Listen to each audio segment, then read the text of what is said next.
नमस्कार छात्रों, मैं सरोज कुशवाहा। क्लास 7 का न्यू गुलमोहर हिंदी व्याकरण जो चल रहा था उसमें आपका आज है लेसन 16। ठीक है, तो इसको आज हम पढ़ेंगे और जानेंगे। तो क्लास शुरू करने से पहले मैं चाहूँगी कि आप हमारे चैनल को ज़्यादा से ज़्यादा लाइक करें, सब्सक्राइब करें और कमेंट करें। ज़्यादा से ज़्यादा सब्सक्राइब किया कीजिए। और सब्सक्राइब करने से एक फ़ायदा आपको होगा कि जो भी मैं क्लास डालूँगी आपको नोटिफिकेशन जाएगा और आप उसको देख सकेंगे। ठीक है, तो इस तरह से आप ज़्यादा से ज़्यादा लाइक कीजिए और कमेंट कीजिए फटाफट से मेरे चैनल को, और फिर आगे लेकर के चलूँ मैं आपको। ठीक है, तो चलिए, अभी हमारा है आज का ये जो है लेसन 16। इसके पहले हमारा 15 लेसन कंप्लीट हो चुका है, जो अव्यय था। अव्यय पढ़े थे हम लेसन 15 में। ठीक है, अभी आज हम पढ़ेंगे वाक्य तथा वाक्य के भेद। ठीक है, तो अब देखिए वाक्य क्या होता है इसके बारे में हम जानेंगे। ठीक है, वैसे तो वाक्य आप बचपन से ही पढ़ते आ रहे हैं, लेकिन क्या है कि उसको सही तरीके से समझना और उसको सही तरीके से जानना धीरे धीरे जैसे जैसे क्लास बढ़ता है वैसे वैसे क्या है उसको एक एक चीज़ें डीप में जानकारी मिलती जाती है हमको वाक्य के विषय में। ठीक है, तो चलिए हम देखते हैं क्लास की तरफ। ठीक है, तो देखिए आज का है वाक्य।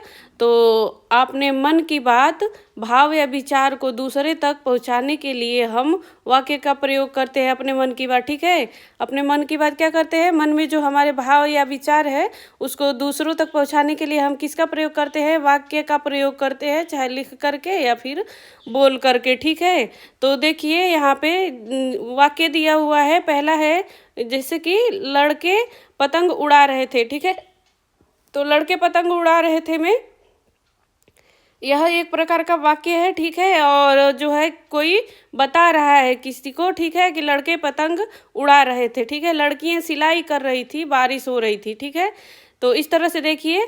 लेकिन यदि हम लड़के पतंग या लड़कियां सिलाई कहें तो अंश वाक्य नहीं कहे जा सकते। ठीक है, देखिए जैसे कि सिर्फ इतना बोला जा रहा है, इसमें बताया जा रहा है कि लड़के पतंग या लड़कियां सिलाई। अगर जो बस सिर्फ इतना हम बोले तो इस जो ये अंश वाक्य हो जाएगा, अर्थात छोटा रूप हो जाएगा वाक्य का और वो कंप्लीट नहीं रहेगा। तो इस तरह से जो है क्या है कि यह अच्छा नहीं लग रहा है। ठीक है, और क्योंकि इन अंशों कि कोई बात पूरी तरह से स्पष्ट नहीं है, और जब सिर्फ लड़के पतंग और लड़की सिलाई बोलेंगे तो कुछ समझ में नहीं आएगा कि वह क्या कह रहा है। ठीक है, इसका प्रमुख कारण यह है कि इसमें कोई क्रिया नहीं है। ठीक है, क्या इसमें कारण है, सिर्फ अधूरा है लड़के पतंग में, क्योंकि लड़के पतंग तो है, ठीक है, पर इसमें कुछ और चीज़ जो है मिस है। क्या, तो जैसे कर्ता हो गया, कर्म हो गया, लेकिन क्रिया नहीं है इसमें। ठीक है, कर्ता लड़के है, कर्म पतंग है, लेकिन क्रिया नहीं है। ठीक है, तो इस तरह से जब क्रिया मिस हो गया है इसमें, तो वाक्य में कम से कम एक क्रिया का होना आवश्यक है। ठीक है, कोई भी किसी भी तरह का जो वाक्य है उसमें से अगर जो कर्म भले भी गायब हो जाता है लेकिन क्रिया का होना अति आवश्यक है। बिना क्रिया का वाक्य कंप्लीट नहीं होगा। ठीक है, और वो समझ में नहीं आएगा। ठीक है, तो आपको इतना समझ में आ गया होगा कि वाक्य में क्या है, क्रिया का होना अति आवश्यक है। ठीक है, तो वाक्य की रचना कैसे हुई है इसको हम पढ़ेंगे। तो सामान्यतः वाक्य की रचना दो अंशों से होती है। किससे किससे, उद्देश्य और विधेय से। ठीक है, किससे होती है, उद्देश्य और विधेय से होती है। तो उद्देश्य क्या होता है, वाक्य का वह अंश जिसके बारे में कुछ कहा जाता है उद्देश्य कहलाता है। ठीक है, उद्देश्य कहलाता है वह अंश जिसके बारे में, ठीक है, और उद्देश्य के बारे में जो कुछ भी कहा जाता है वह विधेय होता है। ठीक है, तो बताया जाता है कि जैसे वाक्य है तो उसका वह अंश जो उद्देश्य है, तो उद्देश्य क्या होगा, जैसे यहाँ पे वाक्य दिया हुआ है लड़के पतंग उड़ा रहे हैं में, देखिए तो उद्देश्य क्या है हमारा, किसके बारे में कहा जा रहा है, तो कहा जा रहा है लड़के के बारे में, तो लड़का हमारा क्या हो गया, उद्देश्य हो गया। ठीक है, तो संज्ञा जो भी संज्ञा रहता है ना, संज्ञा कर्ता, वह जो होता है वो उद्देश्य होता है, और कर्ता के विषय में जो कुछ कहा जा रहा होता है, जैसे उड़ा रहे हैं उड़ाया जाना बोला जा रहा है, सिलाई कर रही हैं, तो सिलाई करना जो कहा जा रहा है, जो कुछ कहा जा रहा है इसके विषय में, लड़कियों के बारे में, लड़के के बारे में, तो वह क्या हो गया, विधेय। अर्थात जो संज्ञा रहेगा वहाँ पे वाक्य में, वह क्या होता है, उद्देश्य होता है, और बाकी जो संज्ञा के विषय में जो कुछ बातें कही जा रही होती है वह विधेय होता है। यह जो है वाक्य की दो मतलब कि ये अंश होते हैं, ठीक है। वाक्य रचना के दो अंश होते हैं, उद्देश्य और विधेय, ठीक है। तो इतना आपको समझ में आ गया होगा कि वाक्य रचना में क्या क्या जरूरी है। एक तो उद्देश्य का होना, दूसरा विधेय का होना, ठीक है। तो उदाहरण पढ़ेंगे हम, ठीक है। तो उदाहरण में देखेंगे जैसे कि बच्चे, ठीक है, मैदान में खेल रहे हैं, ठीक है। अब देखिए उद्देश्य क्या हो गए, बच्चे हो गए। अगर इसको हम, यह तो अलग अलग पहले से ही कर दिया है, ठीक है, तो क्योंकि उसको उद्देश्य और विधेय को अलग करना था पहले। जैसे देखिए यहाँ पे ऐसे रहेगा, पूरा कंप्लीट वाक्य ऐसे बनेगा, बच्चे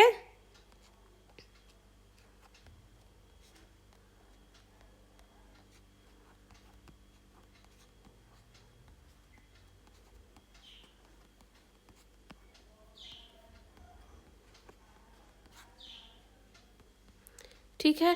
तो इस तरह से आपका होगा कि बच्चे मैदान में खेल रहे हैं, ठीक है, ये पूरा वाक्य। तो इसमें से क्या हो गया है, बच्चे को अलग कर दिया। बच्चा क्या है, एक संज्ञा है, एक तरह का क्या है, वह एक तो पहले संज्ञा है, ठीक है। और उसके बाद क्या है, वाक्य की रचना का वह जो है उद्देश्य है, उद्देश्य है, ठीक है,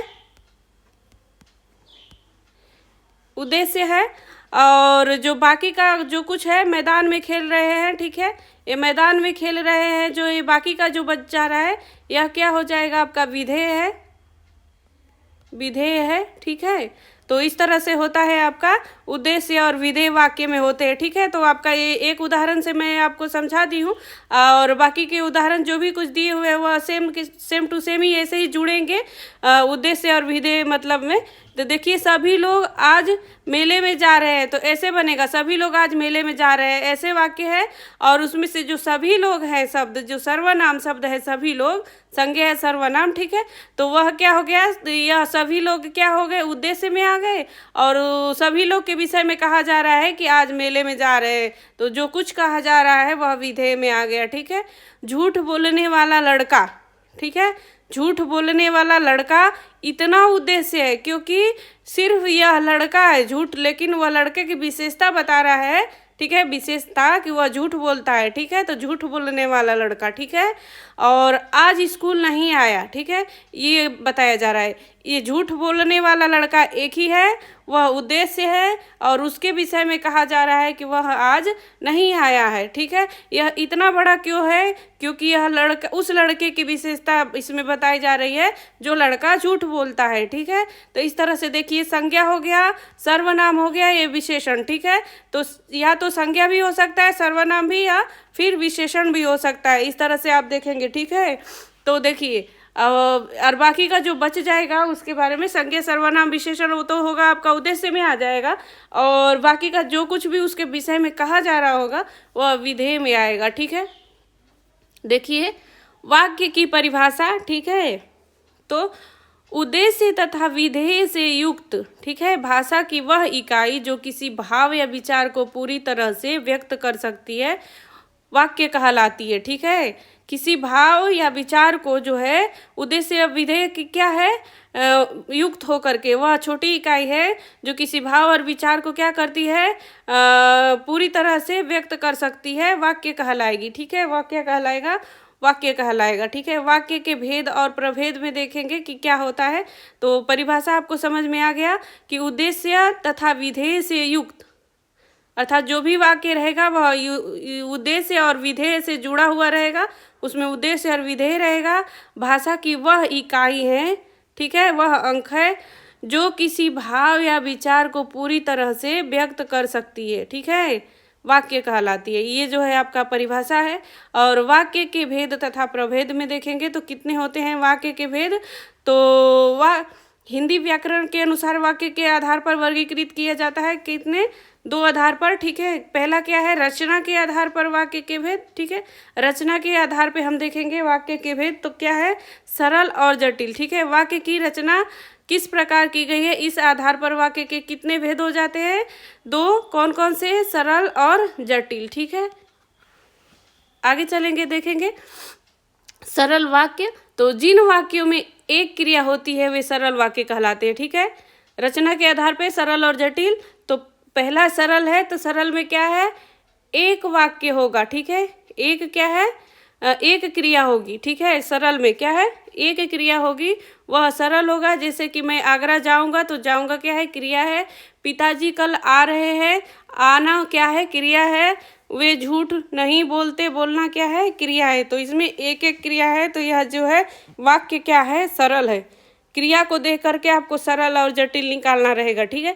अब देखिए, जब जटिल, देखिए जब कोई सरल वाक्यों को मिलाकर एक बड़ा वाक्य बनाया जाता है तो उस वाक्य को जटिल वाक्य कहते हैं, ठीक है। अब सरल वाक्य को मिला करके एक बड़ा वाक्य बनाया जाएगा तो वह क्या हो जाएगा, जटिल। जटिल वाक्य में एक से अधिक क्रियापद बंद होते हैं, जैसे, ठीक है। अब देखिए यहाँ पे कंपेयर किया गया है सरल और जटिल वाक्य में।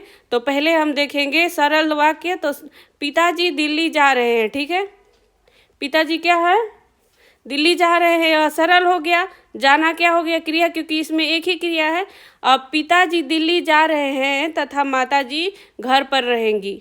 यह यहाँ पे जा रहे हैं, पिताजी दिल्ली जा रहे हैं, यहाँ पे एक, ठीक है। देखिए यहाँ पे देखिए, पहला मैं पढ़ के फिर से बताती हूँ आपको क्लियर करके। पिताजी हमारे क्या हो गए, पिताजी उद्देश्य हो गए, उद्देश्य हो गए। और दिल्ली जा रहे हैं, ठीक है। पिताजी उद्देश्य हो गए और दिल्ली जा रहे हैं, क्या हो गया, विधेय हो गया, विधेय। और देखिए, और इसमें क्रिया क्या है, जा रहे हैं। जाना क्या है, जाना क्या है, क्रिया है, जाना क्रिया है, ठीक है। तो इस तरह से यह क्या हो गया, इसमें एक ही क्रिया है, ठीक है, एक ही क्रिया है। तो यह क्या हो गया, सरल वाक्य में आ गया, ठीक है। यह जो है यह एक सरल वाक्य है। आपको समझ में अच्छे से आ गया होगा, क्योंकि लिख करके दिखा देने से ज़्यादा समझ में आता है, तो इसलिए मैं लिख देती हूँ कहीं कहीं। अब देखिए, अब क्या होगा, अब जटिल वाक्य में देखेंगे। तो जटिल वाक्य में क्या था, पिताजी दिल्ली जा रहे थे, ठीक है। तो इसमें क्या है, दो दो वाक्य है इसमें, ठीक है। यहाँ एक देखिए गए पे यहाँ से, तो पिताजी, एक उद्देश्य, यहाँ पे भी है, ठीक है, उद्देश्य। और दिल्ली जा रहे हैं, यह एक क्रिया है, जाना क्या है, क्रिया है, क्रिया। और उसी तरह से माताजी क्या है, उद्देश्य है। और फिर उनका क्या है, घर पर रहना, ठीक है। रहना क्या है, रहना, यह भी एक क्रिया है, ठीक है। तो इस तरह से क्या है, इसमें दो दो क्रियाएं आ गई। एक तो यहाँ पे जाना क्रिया एक, और एक रहना, दो क्रिया हो गया आपका। तो दोनों क्रियाएं क्या हो गई आपकी, यह जो है वे जटिल वाक्य हो गया, कठिन वाक्य हो गया, ठीक है, उलझा हुआ वाक्य हो गया, ठीक है। तो इस तरह से आप देख लेंगे, दो दो क्रिया जिसमें होगा या एक से अधिक क्रियाएं जिसमें होगी वह क्या हो जाएगा, जटिल वाक्य। माताजी घर पर रहेंगी, ठीक है। तो यह दूसरा है, ठीक है, यह आसान है, एक ही घर पर रहना, ठीक है। और लड़का झूठ बोल रहा था, ठीक है। लड़का क्या है, झूठ बोल रहा था। अब यह सरल हो गया। और देखिए, लड़का जो झूठ बोल रहा था, ठीक है, वह चला गया। तो इसमें दो दो हो गया क्रिया, एक बोलना, ठीक है, बोलना, ठीक है बोलना क्रिया है, और एक चला गया, दो क्रिया है इसमें। तो यह जटिल वाक्य में आ गया, ठीक है। इस तरह से आपको सरल और जटिल समझ में आ गया, ठीक है। तो अब देखिए, अब क्या करेंगे, आगे चलेंगे हम। तो इस प्रकार आपने देखा कि जटिल वाक्यों की रचना एक से अधिक सरल वाक्यों से होती है, ठीक है। इस प्रकार आपने देखा कि जटिल वाक्यों की रचना क्या हो रहा है, एक से अधिक वाक्यों से, ठीक है। जटिल वाक्य में आने वाले इन सरल वाक्यों को सरल वाक्य न कह करके उपवाक्य कहते हैं, ठीक है। जटिल वाक्य में जो बाकी का एक जो वाक्य कंप्लीट हो रहा है उसके बाद जो दूसरा वाक्य शुरू होता है उसको क्या कहते हैं हम जटिल वाक्य ना कह करके हम उपवाक्य कहते हैं, ठीक है। अब देखिए उपवाक्य के भेद, उपवाक्य के क्या भेद होते हैं इसके बारे में जानेंगे। तो ऊपर के जटिल वाक्यों तथा, ठीक है, और क के तथा ख के उपवाक्यों पर ध्यान दीजिए, ठीक है। क और ख के जटिल वाक्य के जो क और ख पे ध्यान देना है। वाक्य क के दोनों ही उपवाक्य पिताजी दिल्ली जा रहे हैं तथा माताजी घर पे रहेंगी इस तरह से जुड़े हुए हैं। इनका प्रयोग हम जटिल वाक्य से बाहर निकालकर अलग से स्वतंत्र रूप से कर सकते हैं, ठीक है। ऐसे उपवाक्य स्वतंत्र उपवाक्य कहलाएंगे, ठीक है। उनको हम तोड़ के अलग कर देंगे तो वह स्वतंत्र उपवाक्य हो जाएंगे, ठीक है। पहले तो एक में जुड़ा हुआ है पिताजी दिल्ली जा रहे हैं और माताजी, तो इन माताजी ये तथा हटा देंगे, माताजी घर पर रहेंगी हो जाएगा यहाँ से, ठीक है। तो वह स्वतंत्र हो जाएगा, ठीक है। तथा जोड़ने का काम कर रहा है, ठीक है। अब देखिए, जबकि वाक्य क के उपवाक्य में वह चला गया, ठीक है, वह चला गया को तो अलग से स्वतंत्र रूप से बोला जा सकता है, परंतु जो लड़का झूठ बोल रहा था का प्रयोग अलग से नहीं हो सकता, ठीक है। क्योंकि यह उपवाक्य वहाँ से चला गया उपवाक्य पर आश्रित है, ठीक है। यह जो है इस पे जो झूठ बोल रहा था जो है, यह जो है इसको हम अलग से नहीं लिख पाएंगे, क्योंकि यह जो है वह चला गया पे आश्रित है, ठीक है। वह चला गया पे वो झूठ बोल रहा था लड़का आश्रित है, उसको हम अलग स्वतंत्र रूप से नहीं लिख पाएंगे, ठीक है। इस प्रकार उपवाक्यों के दो भेद हो जाते हैं, कैसे? तो स्वतंत्र तथा प्रधान उपवाक्य और आश्रित उपवाक्य, ठीक है। तो इस तरह से देखेंगे स्वतंत्र तथा प्रधान उपवाक्य और आश्रित उपवाक्य में। यहाँ पे देखिए, यहाँ पे तो देखिए पहला यहाँ पे डिफाइन किया, इसको अलग किया गया है कैसे कैसे। तो वह लड़का चला गया, ठीक है। तो क्या है, जो हमेशा झूठ बोलता रहता है, ठीक है। तो क्या हो गया, वह लड़का चला गया जो हमेशा झूठ बोलता है। यह क्या है कि आश्रित उपवाक्य है, ठीक है। वे लोग जा नहीं पाए जिन्हें नौकरी चाहिए, यह भी आश्रित है। किताबें किसी ने चुरा ली, क्या है, यह भी। जिन्हें मैंने मेले से खरीदा था, यह भी क्या है, आश्रित उपवाक्य है, ठीक है, स्वतंत्र नहीं है, ठीक है। प्रधान उपवाक्य में जुड़ा हुआ आश्रित उपवाक्य है। माता जी ने कहा था कि वे आज कीर्तन में नहीं आ सकेंगी, में क्या है आपका, यह भी आश्रित उपवाक्य है, ठीक है, स्वतंत्र नहीं है। यह पहला वाला जो उपवाक्य है प्रधान वाला, यह जो आश्रित उपवाक्य पे जुड़ा हुआ रहता है, ठीक है। अब देखिए जटिल वाक्य के भेद देखेंगे। तो जटिल वाक्य के दो भेद हो सकते हैं, क्या, संयुक्त वाक्य और मिश्र वाक्य, ठीक है। तो यहाँ पे देखेंगे हम संयुक्त वाक्य किसे कहते हैं। तो जिस जटिल वाक्य में सभी उपवाक्य समान स्तर से होते हैं, अर्थात न कोई छोटा या न कोई बड़ा, या न कोई प्रधान या न कोई आश्रित, उसे संयुक्त वाक्य कहते हैं। ये सभी उपवाक्य प्रायः समुच्चय बोधक अव्ययों से जुड़े रहते हैं।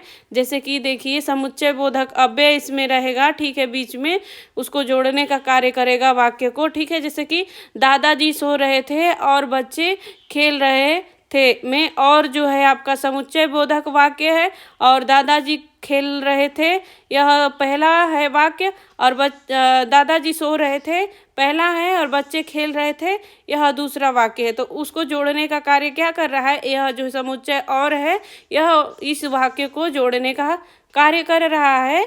तो यह जो है क्या है, यह जो है ना संयुक्त वाक्य में आएगा, ठीक है, सरल और जटिल में नहीं आएगा, ठीक है, संयुक्त में आएगा। मैं तो यहीं रहूँगा पर आपको जाना होगा, पर जो शब्द आगे आपका यह जोड़ने का काम किया है। मैं तो यहीं रहूँगा, आपको जाना में पर जो है क्या है, जोड़ने का कार्य किया है, यह संयुक्त है। अब देखिए आप यहीं रुकेंगे या मेरे साथ चलेंगे, या भी क्या है, जोड़ने का कार्य कर रहा है। जल्दी स्कूल चलो अन्यथा, ठीक है, देर हो जाएगी। तो दो वाक्यों को जोड़ने का कार्य क्या किया है, अन्यथा, ठीक है। तो यह जो है क्या है, समुच्चय बोधक वाक्य जिसमें जोड़ने का कार्य करने वाला दिखेगा, आप धड़ाक से पकड़ लीजिएगा, वह क्या है, संयुक्त वाक्य है, ठीक है।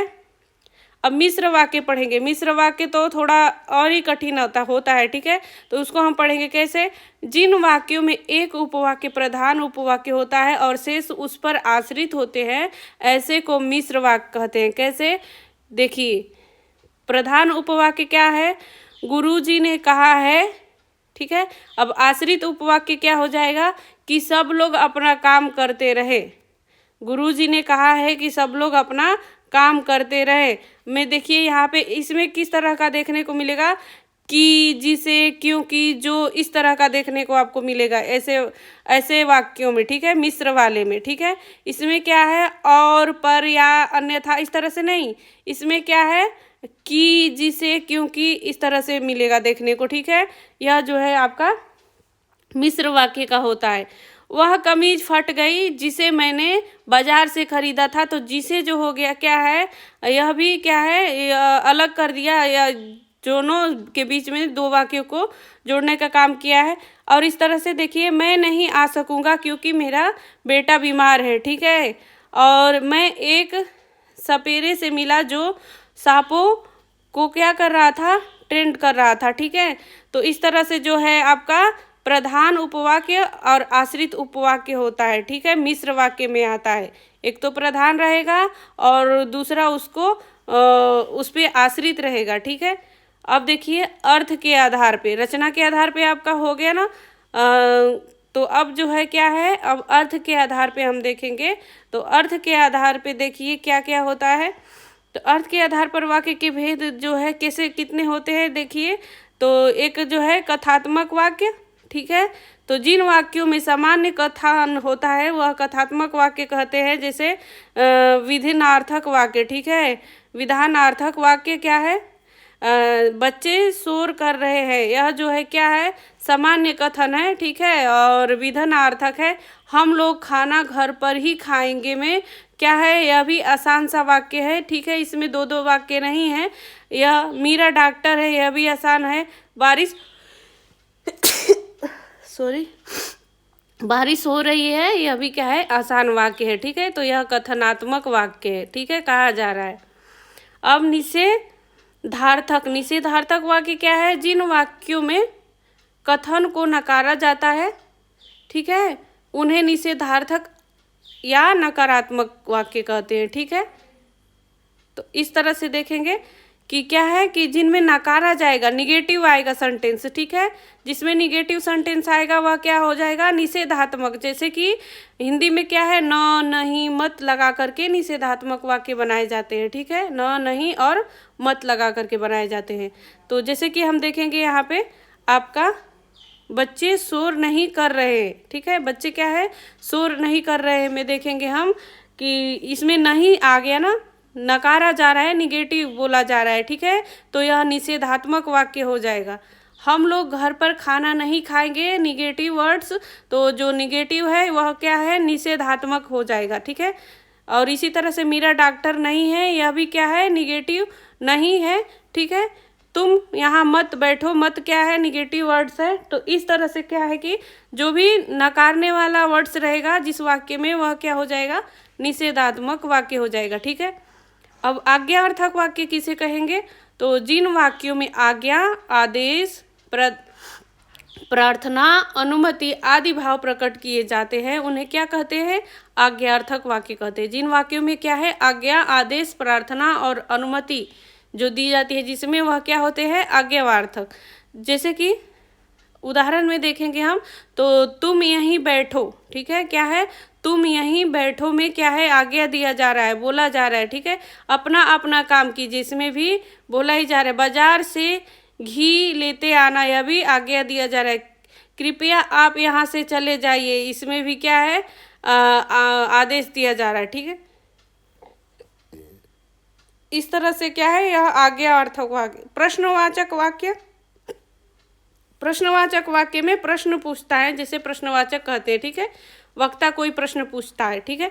तो जैसे कि देखिए, आप लोग कहाँ रुकेंगे, इसमें प्रश्न पूछा जा रहा है। कोई पूछ रहा है कि आप लोग, कोई है जो पूछ रहा है कि आप लोग कहाँ रुकेंगे। यह घर किसका है, तो कोई पूछ रहा है, ठीक है। इसमें भी मैं और प्रश्नवाचक वाक्य में आपको पता है कि प्रश्नवाचक चिन्ह भी देखने को मिलेगा, ठीक है।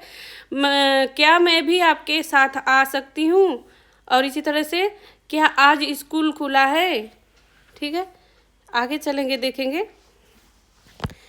और भी है जैसे कि इच्छार्थक वाक्य, ठीक है। इच्छार्थक वाक्य में क्या है, इसमें इच्छा जताई जाती है, ठीक है। जिन वाक्यों में वक्ता अपने या किसी दूसरे के लिए इच्छा व्यक्त करता है उन्हें क्या कहते हैं, इच्छार्थक वाक्य कहते हैं। जैसे कि ईश्वर तुम्हें सफलता दे, ठीक है। ईश्वर क्या करे, तुम्हें सफलता दे, काश में पास हो जाता, ठीक है, काश में पास हो जाता। तो इस तरह से इसमें क्या है, इच्छा जताया जा रहा है। चलो अब चलते हैं, ठीक है। शादी की ढेर सारी शुभकामनाएं, ठीक है। यह इसमें क्या हो रहा है, इच्छा जताई जा रही है ऐसे वाक्यों में, ठीक है। और क्या है, अब आगे चलेंगे देखेंगे तो संभावनार्थक वाक्य, ठीक है। संभावनार्थक वाक्य, ठीक है। तो जिन वाक्यों में संदेह या भाव प्रकट करता है उन्हें संभावनार्थक कहते हैं, ठीक है। उसमें संदेह किया जाएगा, ठीक है। तो देखिए, शायद वे लोग आज आए, जैसे शायद शब्द हो गया, ठीक है। तो यह शायद शब्द जो है यह संभावना व्यक्त कर रहा है, ठीक है। इस तरह से देखिए, संभवतः आज पिताजी आए, इसमें भी क्या है, संभावना व्यक्त हो रही है, ठीक है। हो सकता है बारिश न आए, इसमें भी संभावना हो सकता है, ठीक है। हो सकता है बारिश हो भी नहीं भी हो, ठीक है। तो इस तरह से संभावना व्यक्त किया जा रहा है। अब वह बड़ा हो गया, ठीक है। अब वह बड़ा हो गया, इसमें भी संभावना व्यक्त किया जा रहा है, ठीक है। अब विस्मय आदि बोधक में देखेंगे तो जिन वाक्यों में विस्मय, आश्चर्य, घृणा, प्रेम, हर्ष आदि के भाव व्यक्त किए जाते हैं उन्हें क्या कहते हैं, विस्मय आदि बोधक वाक्य कहते हैं। जैसे कि, और इसमें क्या है, आपको विस्मयादि बोधक वाक्य को पहचानने में ट्रिक जो है, ये आपका चिन्ह है विस्मयादि बोधक का। तो यह जो है ये चिन्ह जो है उससे आप पकड़िएगा विस्मयादि बोधक को, ठीक है। तो जैसे कि ओह कितना सुंदर फूल है, ठीक है। में ओह क्या है आपका विस्मयादि सूचक है, ठीक है। शाबाश, ऐसे ही पढ़ाई किया करो में शाबाश क्या है आपका जो है विस्मयादि। हाय मैं क्या करूं में क्या है, हाय क्या है आपका विस्मयादि बोधक, ठीक है। वाह आपने तो कमाल कर दी, ठीक है। वाह क्या है आपका विस्मयादि बोधक है, ठीक है, वाक्य। तो इस तरह से आप देखेंगे आगे। अब हमारा ये जो है लास्ट है इसका भेद में संकेतार्थक वाक्य। तो जिन वाक्यों में किसी न किसी शर्त को पूरा किया जाता है उन्हें संकेतार्थक या शर्त बोधक कहते हैं, ठीक है। तो देखिए, इसमें एक शर्त भी रहती है संकेत के साथ, अगर तुम रुकोगे तो मैं भी रुक जाऊंगा। एक तरफ तो उसका इच्छा तो हो रहा है, संकेत तो कर रहा है कि मुझे रुकना है, ठीक है। लेकिन वह दूसरे से मतलब वो शर्त भी कर रहा है कि तुम रुकोगे तभी मैं रुकूंगा, ठीक है। इस तरह से तो इसमें क्या है, संकेत भी है कि मुझे रुकना है, एक तो संकेत दे रहा है कि मुझे रुकने की इच्छा है, लेकिन वह दूसरों से मनवा भी रहा है उसमें कि क्या है कि तुम रुकोगे तभी मैं रुकूंगा। अगर पढ़ते तो पास हो जाते, ठीक है। अगर पढ़ते तो पास हो जाते, ठीक है। वह संकेत दे रहा है कि पढ़ाई करनी चाहिए। यदि वे नहीं आए तो मुझे जाना होगा, ठीक है। वे आ जाते तो शायद नहीं जाता, ठीक है, संकेत कर रहा है, लेकिन वो नहीं आए तो जाना है, ठीक है। यदि योगासन करोगे तो स्वस्थ रहोगे, ठीक है। इस तरह से जो वाक्य है आपके, यह संकेत तार्थक है, संकेत दे रहे हैं कि ऐसे करोगे तो ऐसे होगा, ठीक है। तो इस तरह के जो वाक्य होते हैं इसमें शर्त मनवाने वाले या फिर संकेत करने वाले, तो वह क्या होते हैं, संकेतार्थक वाक्य कहे जाते हैं, ठीक है। तो इतना आपको समझ में आ गया होगा। तो आगे हम चलेंगे तो देखिए, आपका यहाँ पे जो है पूरा यह लेसन कंप्लीट हो रहा है, और क्या क्या हमने लेसन में पढ़ा है तो इसको हमने सीखा से जानेंगे। तो वाक्य भाषा की वह इकाई है जो किसी भाव या विचार को पूरी तरह से व्यक्त करती है।